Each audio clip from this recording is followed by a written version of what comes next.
Yan po, papakitin na po natin yung ating pool. Ang lahi po na to, ito po isang landrace. Yan po. Tingnan natin kuhanan po ang ating barako.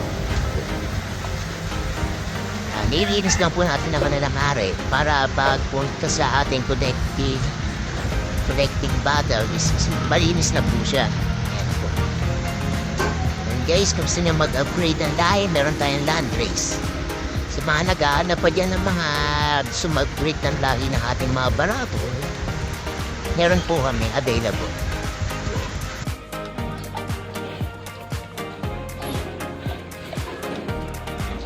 Yan po, tapos na po natin kuhanan yung ating core na landrace.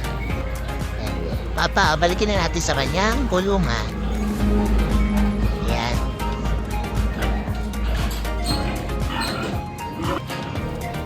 Bibigyan na po natin ng kanyang reward after ng collect ng kanyang semen. And bibigyan po natin na additional reward. Ito po itlog.